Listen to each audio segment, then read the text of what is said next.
Welcome to Your Retirement Playbook. I'm your host, Joe Clark. So happy to have you along.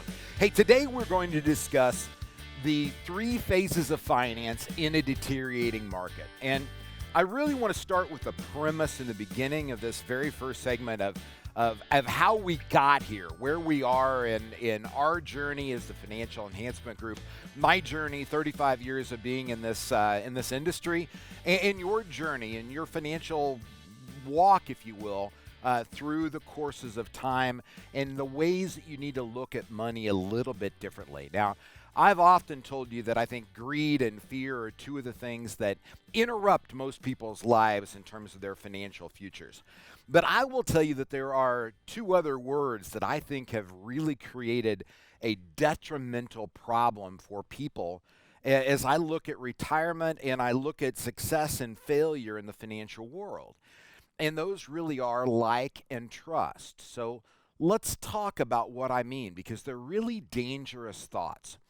There are people that we naturally like. Those are the ones that tell jokes we appreciate, have similar hobbies, similar interests.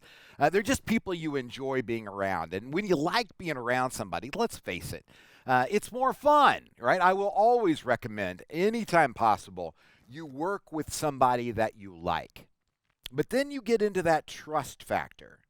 And what I want you to understand is something that I recently, in the last couple years, came across to redefine the word trust. See, I've seen trust interfere with people's financial future, and I've seen it interfere with the operations of businesses long enough that I really kind of went on a search to say, okay, tell me about the difference in trust, because there has to be different levels of trust. Turns out somebody else had already done the work, and there is a very dramatic difference.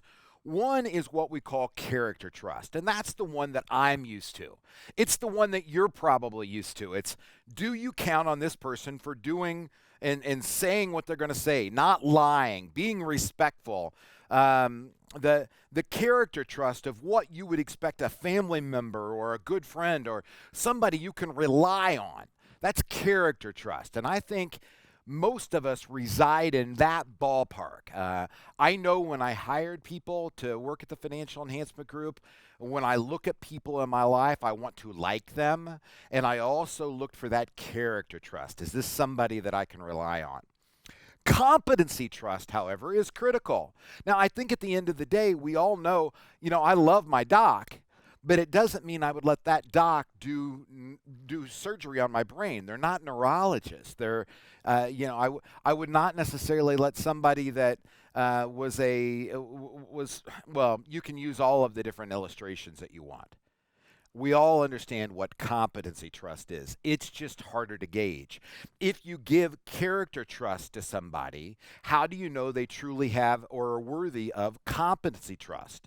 And so we end up defaulting, in my opinion, as a mechanism toward the character trust as opposed to the competency trust. So I'm going to look at this and walk you through things that I've seen for a few years in this industry, and then some changes that we went through at the Financial Enhancement Group as we learned to understand the concept, even if we didn't know the name competency trust, changes that we had to make in our journey to be able to better serve the people that we take care of. And again, remember the intent of this show. We are fiduciaries.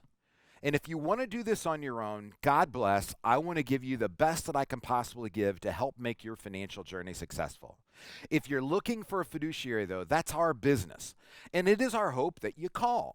But this is not a tease. I'm going to try to give you the thoughts that I have, things that I have seen. So when you get into that like and trust, there's nobody, I would imagine, that you're going to trust more than yourself. I know it's true for me, right? When I look in the mirror, I trust me. I know that I won't steal money. I know that I won't do this thing wrong or that thing wrong, or that I likely will cheat on a diet, right? I trust me. And, one would hope that we like ourselves. I guess that's not always the case, but you would hope. But like and trust get into trouble. And this is one of the predicaments that families get into when they name successor trustees inside of their trust. They tend to name their kids because they count on the kids liking them and trusting them. They know that the kids are going to get the money at the end of the day so that they inevitably would not intentionally harm themselves. And that's where they put character trust in terms of, or in over precedence of competency trust. And so there are very few, I would say probably 1 in 10, instead of naming their kids as the successor trustees, they name a bank or a trust department as the successor trustee. So they've overlooked the like and the character trust and put it all in terms of competency trust, somebody that knows how to professionally manage money. Now, one of the solutions we have at the Financial Enhancement Group is a combination of the two. Clearly, character trust matters. You need somebody who knows you, likes you, wants to care for you, and you also need somebody that knows how to manage money. So our solution inside of our inside of the FEG Trust Services division is actually to be able to bring those two sides together. But one is an illustration of putting character trust over competency trust, is putting kids in charge of your trust. The second is the stockbroker next door or the one in your church. That the guy that you know is just a genuine of heart. Lord knows I've interviewed these people. I know them. They're great people. They have huge hearts. I would trust them with anything I have other than managing your money. There is a difference between character trust and competency trust. I don't know how you measure that, quite frankly. Talking about an industry license to be able to do that job, in my opinion, is not enough. We have a proficiency exam that Aaron Reum, our Director of Financial Planning, gives to all of our advisory team. They have to score a certain level to be able to get on it. It's something that I took from my class at Purdue that I generated there that said, okay, these are the things that I really want you to know about and to understand in terms of what's going on inside of the financial world. So there is a proficiency exam. I don't know what you use, but somehow or another, in my opinion, you've got to have something to be able to measure competency, and it's not just an industry standard. It's not just that they work at a big firm. It's what show me the where's the beef, right? Show me the proof in terms of the pudding. When I look at Financial Enhancement Group over the last 25 years, this is our 25th year anniversary. There have been 4 different major changes that we have made as we have learned the difference between character and competency and what happens in this world. The first one is when we started back in 1997, we had outside money managers. Yes, I oversaw a portfolio, but the majority of the money was held outside other money managers, and we counted on their competency level to be able to take care of you. The question that became very, very quickly was really the character trust that was involved. They didn't know me. They didn't know you. And some of the decisions that they made that hit us in the tech wreck were appalling. Just absolutely wrong. And so we took over the internal money management. Adam Harder is a CFA. He's one of our partners. He's our chief investment officer.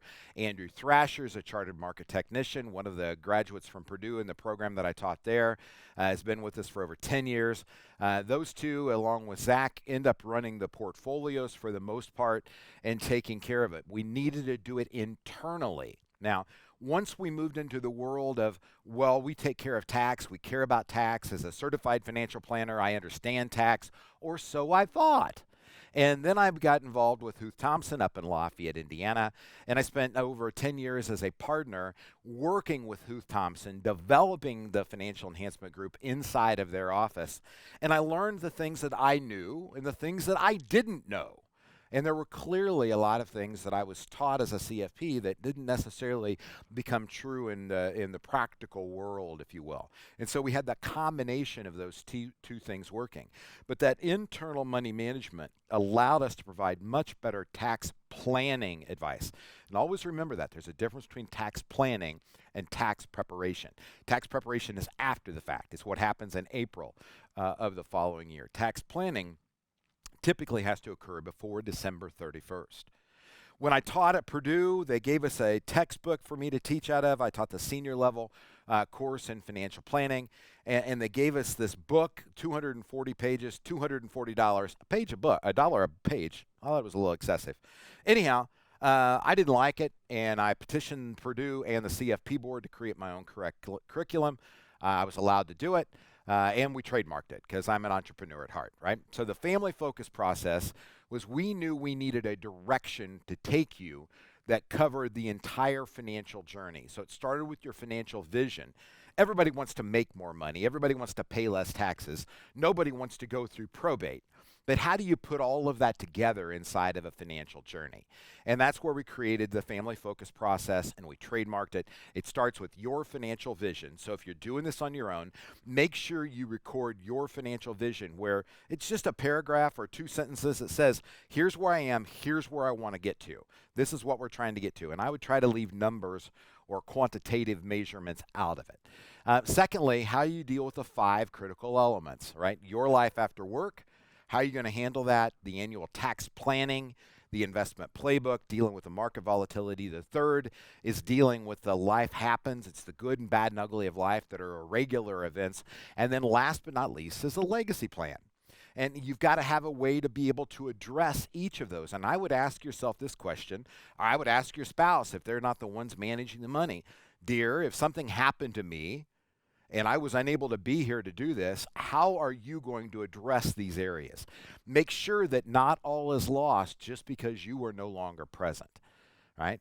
And then last but not least, and this is my final end of, if you will, of where we are at the Financial Enhancement Group, for me, is helping people deal with the legacy plan. After dealing with families for 35 years, 25 years at the Financial Enhancement Group, we've watched people have that mental and physical natural decay that takes place.